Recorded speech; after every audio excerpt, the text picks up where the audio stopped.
Welcome back to Cyberspace. I'm your host, Leslie Poston, and today we're diving into the fascinating world of memory, specifically why we forget. From misplacing our keys or a major news story to forgetting important dates, memory lapses are a universal human experience. But have you ever wondered why our brains seem to let go of information, sometimes right when we need it most? In this episode, we'll explore the psychology behind forgetting. We'll look at how stress, information overload, and even exposure to world events can impact our ability to remember. So whether you're a psychology buff, someone struggling with memory issues, or just curious how your mind works, this episode is for you. Let's start by understanding the basics of memory and forgetting. Before we dive in, it's worth noting that memory research is a rapidly evolving field. A 2021 review by Tanagawa et al. In Neuron highlights how new technologies like optogenetics are revolutionizing our understanding of memory formation and recall at the cellular level. Our brains are constantly processing and storing information, but not everything makes it into our long-term memory. The process of forming memories involves three key steps: encoding, storage, and retrieval. Dr. Richard Atkinson and Dr. Richard Schifrin proposed this model back in 1968, and it's still fundamental to our understanding of memory today. They described how information moves from one sensory memory to short-term memory, and finally to long-term memory. While the Atkinson-Schifrin model remains influential, more recent models like Badley and Hitch working memory model have expanded our understanding. This model introduces the concept of multiple components in working memory, including the phonological loop for verbal information and the visual-spatial sketchpad for visual and spatial information. But here's the thing: forgetting is actually a natural part of this process. It's not always a glitch in the system. Sometimes it's a feature. Now, let's talk about some theories of forgetting. One of the oldest is the decay theory, which suggests that memories fade over time if we don't use them. It's like a path in the woods. Without regular use, it gets overgrown and harder to find. Then there's interference theory, which comes in two flavors: proactive and retroactive interference. Proactive interference is when old memories make it harder to remember new information. For example, if you've just moved, you might find yourself heading to your old address out of habit. Retroactive interference, on the other hand, is when new information makes it harder to recall old memories. These might happen when you learn a new phone number and suddenly you can't remember your old one. Another fascinating aspect of memory is the testing effect, also known as retrieval practice. A 2006 study by Roediger and Karpicki in Psychological Science demonstrated that the act of recalling information strengthens memory more effectively than simply restudying the material. Another important concept is retrieval failure. Sometimes the information is there in our brain, but we just can't access it, like having a word on the tip of your tongue. You know that you know it, but you just can't quite spit it out. These theories were summarized nicely in a 2004 review by Whitsted in the Annual Review of Psychology, if you want to dive deeper into this research. Now let's get neurological for a moment. Two key players in memory formation and retrieval are the hippocampus and the prefrontal cortex.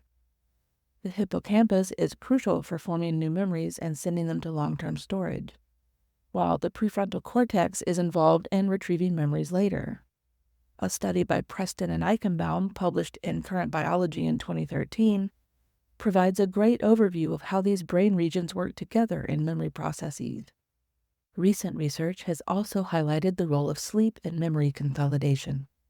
A 2013 study by Z et al. In Science found that sleep allows the brain to clear out toxins that build up during waking hours, potentially explaining why sleep is so essential for memory formation. Speaking of the brain, let's talk about how stress affects our memory. We've all had those moments where stress seems to make our minds go blank, right? Well, there's a scientific reason for that. Chronic stress can actually change the structure and function of the hippocampus. A review by Kim et al. In 2002 detailed how stress hormones like cortisol can impair both the formation and retrieval of memories. When we're stressed, our bodies release cortisol, which can be great for short-term survival situations. But chronic stress leads to consistently elevated cortisol level, which can damage the hippocampus over time. This is why people with conditions like PTSD and CPTSD often struggle with memory issues. It's not all bad news. Short-term, manageable stress can actually enhance memory formation, especially for emotionally charged events. This is why we often have vivid memories of both very good and very bad experiences. Interestingly, the relationship between stress and memory is more nuanced than simply good or bad. A 2017 study by Goldfarb et al. Found that the timing of stress relative to learning is important. Their research showed that stress experienced shortly before or after learning can enhance memory consolidation, while stress experienced during retrieval often impairs memory performance. This timing effect might explain why we sometimes blank out during high-pressure situations, like exams or job interviews, even when we've prepared well. It also suggests that strategic timing of study sessions relative to stressful events could potentially improve learning outcomes. A 2018 review by Vogel and Schwab highlighted that the type of material being learned also matters. They found that the stress tends to enhance memory for emotionally arousing information and impair memory for neutral information. This bias towards emotional content under stress might have evolutionary roots, helping our ancestors remember essential survival-related information in threatening situations. Shifting gears, let's talk about a phenomenon that's become increasingly relevant in our modern world: information overload. The concept of information overload isn't new. Historian Ann Blair's 2010 book, Too Much to Know, traces concerns about information overload back to the 16th century, reminding us that each generation faces its own version of this challenge. Have you ever felt overwhelmed by the sheer amount of information coming at you every day? There's actually a term for a specific type of information overload, the Gish Gallop. Named after creationist Duane Gish, it's a debate technique where someone rapidly presents so many arguments, lies, misdirection, and pieces of information that it becomes impossible for their opponent to refute them all. While it originated in debates, we see this technique used in media and politics constantly. It's a form of information overload that can leave us feeling confused and unable to remember specific details. Related to the Gish Gallop is the concept of the illusory truth effect. A classic study by Hasher, Goldstein, and Topino found that people are more likely to believe statements they've heard before, regardless of their actual truth value. This highlights the importance of critical thinking in an age of information abundance. A study by Kihao Ji and colleagues, published in Computers and Human Behavior in 2014, found that information overload can lead to stress, confusion, and poor decision-making. When our brains are bombarded with too much information, it becomes harder to process and, relevant to this chat, to remember any of it effectively. Now let's talk about a challenging aspect of memory in our modern world: how we process and remember multiple significant world events, especially tragedies. In times of major crises, like the ongoing conflict in Palestine, our attention naturally focuses on the immediate and overwhelming. It's essential that we bear witness to such events. However, this intense focus can sometimes lead us to inadvertently forget or pay less attention to other important issues, like instances of police brutality or the frequency of school shootings. This phenomenon is related to what psychologists call attention bias. A study by Sisler and Koster, published in Clinical Psychology Review in 2010, explains how our attention can be disproportionately captured by emotionally salient information, potentially at the expense of other important information. Attention bias doesn't just affect our memory of world events, it also plays a role in various psychological disorders.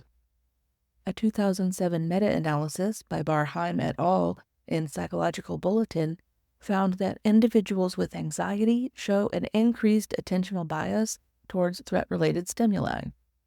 So why does our brain sometimes forget these other crucial events even when we want to remember them? Part of the answer lies in how our memory systems handle emotional and stressful information. De Quervain and colleagues, in their 2017 paper, describe how stress hormones can impair memory retrieval. When we're constantly exposed to highly stressful news, it can become harder to recall other important information, even when we consider it significant. There are strategies we can use to retain these memories of important world events, even during stressful times. For example, active recall, regularly quizzing yourself on key facts about various important events strengthens your memory pathways.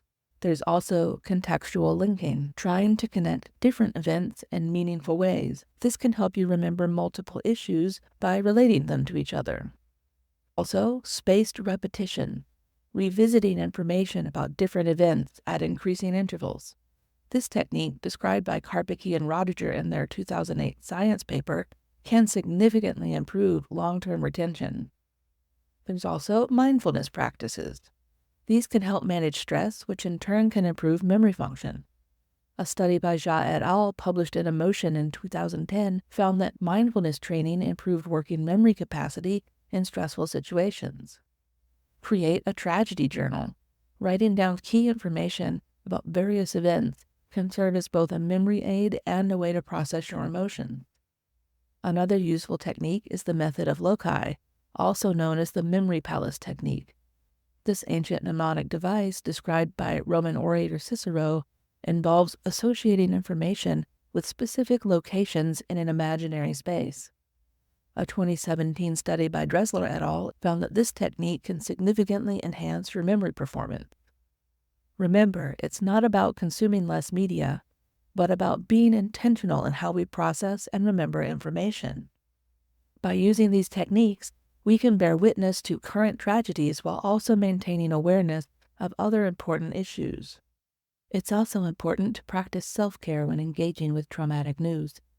This does not mean turning away, but rather finding healthy ways to process the information.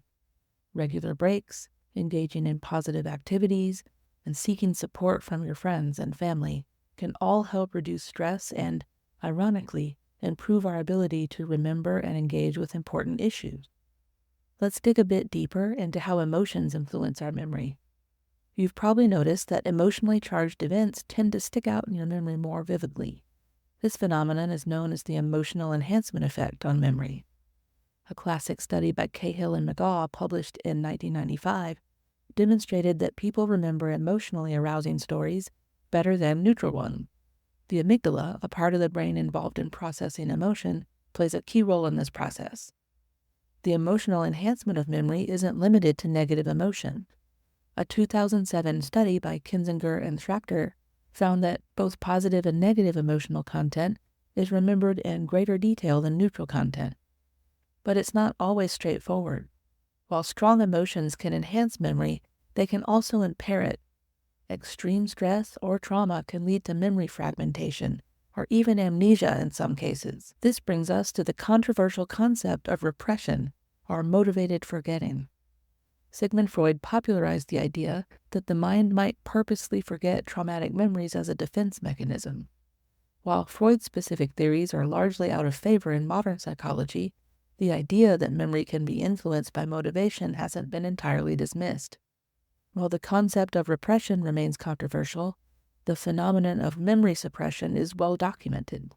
A 2014 study by Benoit and Anderson found that actively trying to suppress unwanted memories can lead to measurable changes in brain activity and memory accessibility. A more current perspective is the retrieval-induced forgetting theory. This suggests that the act of remembering certain information can lead to the forgetting of related but unrecalled information. Anderson and Spellman described this in their paper in the Journal of Experimental Psychology. Let's explore something we're all familiar with: the impact of technology on our memory. We live in an age where we have instant access to almost any information we need. Is this changing how our memory works? The concept of digital amnesia, or the Google effect, suggests that the ease of finding information online might be changing how we remember things. A study by Sparrow, Liu, and Wegner found that when people expect to have future access to information, they have lower rates of recall, but enhanced memory for where to access the information. In other words, we might be outsourcing our memory to our devices. Instead of remembering the information itself, we're remembering how to find the information. The Google effect isn't entirely negative. That same study by Sparrow and Wegner suggests that the internet has become a form of transactive memory, similar to how we rely on other people to remember certain types of information for us. Social media and constant connectivity are also changing our relationship with memory. A study by Tamir et al., published in the Journal of Experimental Social Psychology, found that sharing experiences on social media can actually impair memory for the experiences themselves. But it's not all negative. Technology can also enhance our ability to capture and revisit memories through photos, videos, and digital journals. Now, here's a thought that might surprise you. Forgetting isn't always a bad thing.